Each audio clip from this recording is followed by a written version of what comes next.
മിക്ക കറികളിലും ഉള്ളി ചേർത്താണ് നമ്മൾ തയ്യാറാക്കുന്നത്. ചുരുക്കി പറഞ്ഞാൽ അടുക്കളയിൽ ഉള്ളി ആവശ്യമില്ലാത്ത ദിവസങ്ങളിൽ വളരെ കുറവായിരിക്കും എന്ന് തന്നെ പറയാം.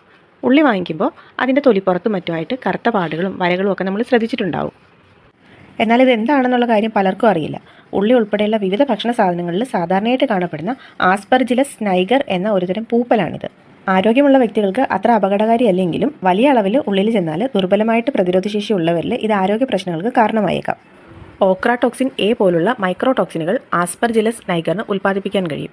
ഇത് വിഷാംശമുള്ളതും അർബുദത്തിന് കാരണമാകുന്നതുമാണ്. എന്നിരുന്നാലും ധാന്യങ്ങളിലോ പരിപ്പിലോ വളരുന്ന മറ്റ് പൂപ്പലുകളെ അപേക്ഷിച്ച് ഉള്ളിയിൽ കാണപ്പെടുന്ന പൂപ്പൽ ഗണ്യമായ അളവിൽ മൈക്രോടോക്സിനുകൾ ഉൽപ്പാദിപ്പിക്കാനുള്ള സാധ്യത കുറവാണ്. ചിലരിൽ ബ്രീത്തിങ് പ്രോബ്ലംസ്, ഛർദി, ഓക്കാനം, തലവേദന, വയറുവേദന, വയറിളക്കം, നമ്മുടെ സ്കിന്നിൽ തടിപ്പ് തുടങ്ങിയവയൊക്കെ ഉണ്ടാക്കാനായിട്ട് ആസ്പെർജിലസ് നൈഗർ കാരണമായേക്കാം. അതുകൊണ്ട് തന്നെ ഇനി ഉള്ളി വാങ്ങിക്കുമ്പോൾ ശ്രദ്ധിക്കേണ്ട കാര്യങ്ങൾ എങ്ങനെയാണെന്നും അത് ഉപയോഗിക്കേണ്ട എങ്ങനെയാണെന്ന് നമുക്ക് നോക്കാം. നന്നായിട്ട് വൃത്തിയാക്കിയ ശേഷം മാത്രമേ ഉള്ളി ഉപയോഗിക്കാവുള്ളൂ. ഉള്ളിയുടെ പുറത്തെ തൊലിയിൽ പലപ്പോഴും പൂപ്പൽ ഉണ്ടാകാറുണ്ട്. അതിനാൽ തന്നെ അവയെല്ലാം നീക്കം ചെയ്യേണ്ടത് പ്രധാനമാണ്. തൊലി കളഞ്ഞ ശേഷം ഉള്ളി നന്നായിട്ട് കഴുകേണ്ടത് നിർബന്ധമാണ്. ആവശ്യമെങ്കിൽ വിനാഗിരി ലായനിയിലോ ഉപ്പുവെള്ളത്തിലോ ഉള്ളി 5 മുതൽ 10 മിനിറ്റ് വരെ നമുക്ക് മുക്കി വയ്ക്കാം. വിനാഗിരിയും വെള്ളവും 1:3 എന്ന അനുപാതത്തിൽ ചേർത്താണ് വിനാഗിരി ലായനി തയ്യാറാക്കേണ്ടത്. വിനാഗിരിക്ക് ആൻറ്റി ഫംഗൽ പ്രോപ്പർട്ടി ഉണ്ട്. കൂടാതെ ഉപരിതല പൂപ്പൽ നശിപ്പിക്കാനായിട്ട് ഇത് സഹായിക്കും.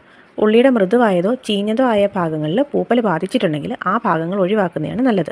വൃത്തിയാക്കിയ ശേഷം ഉള്ളി എത്രയും വേഗം ഉപയോഗിക്കാവോ അത്രയും നല്ലത്. ഈർപ്പമുള്ള അറ്റ്മോസ്ഫിയറിൽ സൂക്ഷിച്ചാൽ ഉള്ളിയിൽ പൂപ്പൽ വീണ്ടും വരാനുള്ള സാധ്യതയുണ്ട്.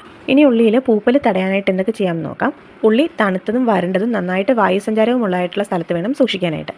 ഈർപ്പം പൂപ്പൽ വളർച്ചയെ പ്രോത്സാഹിപ്പിക്കുന്നതിനാൽ ഈർപ്പമുള്ള സ്ഥലങ്ങളിൽ നിന്ന് ഒഴിവാക്കുന്നതാണ് നല്ലത്. അതുമാത്രമല്ല, നമ്മൾ വീട്ടിൽ സ്റ്റോർ ചെയ്തിട്ടുള്ള ഉള്ളിയിൽ പൂപ്പലിൻ്റെയോ അല്ലെങ്കിൽ ചീഞ്ഞതിൻ്റെയൊക്കെ ലക്ഷണങ്ങൾ ഉണ്ടോ എന്ന് ഇടയ്ക്ക് നമുക്ക് പരിശോധിക്കാം.